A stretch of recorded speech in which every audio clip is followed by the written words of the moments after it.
Hi there, Sandi MacIver here, and today in my Countdown to Christmas series, I'm sharing how I mass produce artful holiday cards. I'm going to be using this beautiful Wishes Snowflake stamp from Colorado Craft Company. It's got a huge snowflake and a great selection of sentiments.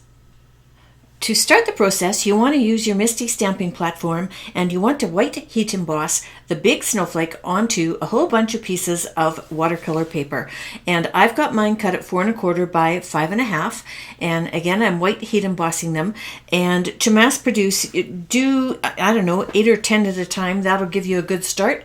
And you won't have to stop and go back and do more heat embossing. Next, you want to tape them down to the hardboard with painter's tape. I use the cardboard backing from my watercolor paper pads.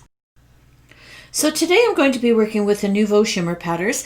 These are dry. They've got really heavy pigment in them, and they've also got some lovely shimmer. And so you just need to shake it out a tiny little bit, and a little goes a long ways, believe me. I'm also working on my Waffle Flowers Water Media Mat. I find that for this type of a technique with lots of water and lots of pigment, it helps to keep my work surface clean. I've also got paper towel off to my left to protect my work surface where I'm going to put my wet pieces down. And as you can see, I've got a whole bunch here. We're going to do a few different color combinations, and I've got them all on my hardboards ready to go. To start the process, you want to take your Misti with just a bunch of water in it, and you want to mist the entire surface, get it good and wet, and then you're going to pick up your colors. I'm just going to zoom in here so you can see it a little bit better. You're going to pick up your colors and very, very gently tap on them to start getting that pigment out there. I'm going to be playing with 5 colors for this one. And I'm just kind of adding to the different sections equal amounts. I do get a little carried away with the blue because it's one of my favorite colors, so I kind of want that to be the primary in this one. Then I'm adding a little bit of purple, and after that I'm going to add a tiny little bit of red. And you'll see that it's already starting to work on the surfaces where there's lots of water, and doing it this way actually kind of holds most of it onto the paper for you, so that when you go to spritz it again, you're not going to get pigment everywhere. And it really does happen. You'll find that when you clean your work surface afterwards, you're still going to have pigment. So again, I'm spritzing it. And then this is where I'm going to bring in a clean paintbrush, and I'm going to start filling in some of the white spots. You want to make sure that you clean your brush between colors and move the pigments around. If you find a couple of spots, like right here in the bottom left-hand corner, this purple, all the pigment isn't melted, so just squirt it again so that it starts to activate, and then you can move it around. And if you find that things are too light, you can add some more pigment to it. Be careful, like I just did there, not to mix too many of the colors or you'll get kind of a brown. And just work your way around, making sure that you don't have any white spots. And you'll also see that there's puddles starting to appear out on the edge on top of my blue tape. We're going to be taking care of those in a minute as well. So you see, I just added some more pigment. I added some more yellow, and that's helping to fill in the background for me. And the darker that you make the background, the more your snowflake is going to pop when it's dry and you're ready to put your card together. So keep that in mind as you're adding your colors to your palette. And I'm pulling that blue in. I want a little bit more of that in the center, mixing that blue and purple a little bit, and just kind of, I'm doing this in real time for this first one, just so you see how I move around and how long it takes me to do this. For the next 4 cards, I will speed this up a little bit for you. But you'll see that you can take your time with the paintbrush and just really move the colors around. That spot is really, really pale, so I'm going to come back in with more of that light blue, add a little bit of pigment, and that will really brighten it up just instantly. This stuff is really fun to play with.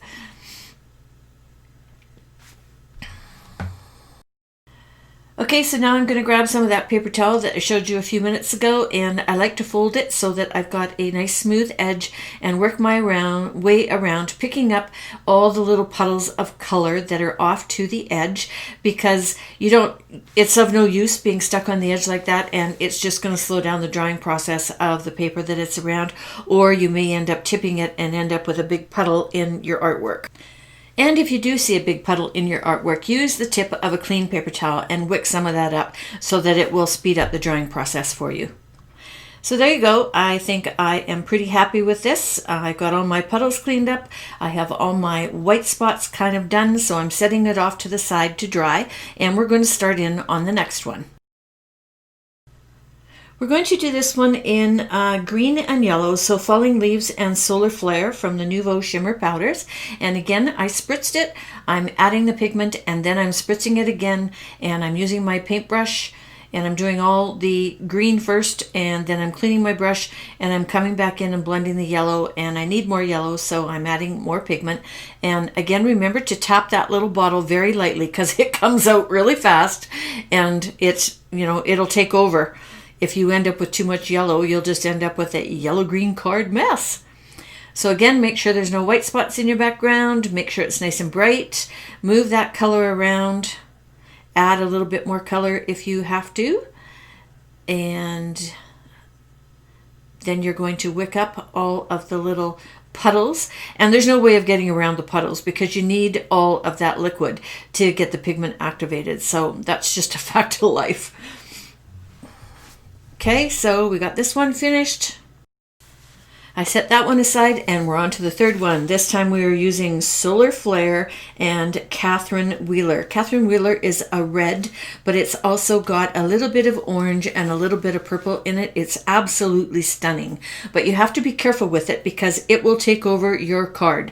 So make sure you're careful about separating some spots so that you have your other color showing, like the yellow I have in this one, so that you get a little bit of contrast going on, and you don't want to mix them too much or you're just going to end up with orange. So be careful that you don't take that brush and just smear the whole mess together, because they're way prettier when they're separated a little bit. But you see how bright the red is and how it just takes over? That's what you have to be careful of. But this ends up turning out to be, I think, my favorite color combination, just because it's so bright when it's finished and dry. So there we go again. And you're going to wick up all of your little puddles and then set it aside. We're on to the next one. This is going to be the blue and green one, so I'm using the blue BLITZ and the Falling Leaves, which is kind of a greeny yellow. And again, spritz. You're going to add the pigment, and I basically add a lot of both of these colors because they are my favorites. And as you get on in this, you'll feel when there's enough pigment on there that you don't have to keep adding more, and you activate it and there's enough to move it around, because you'll see that this one and the last one have spread a lot easier than the very first one where I added so many colors. It's also a good idea to maybe start with just 2 colors until you get used to it. Using 4 or 5 colors, you can get it to turn to mud really quickly if you overlap the colors too much and don't leave a little bit of separation between them. But you see how quick and easy this one was? I got this blue and green in here in no time.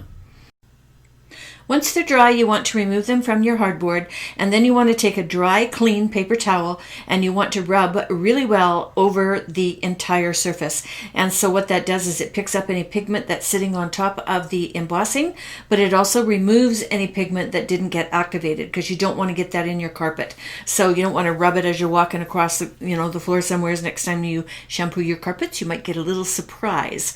So I am trimming the edges off of these down to 4 by 5 1/4. And then I'm using a strong adhesive because, of course, this is watercolor paper and we've gotten it wet.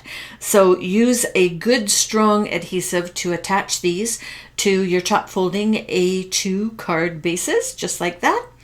And now I am popping all the sentiments back into my Misti, and I'm going to be white heat embossing them on black cardstock.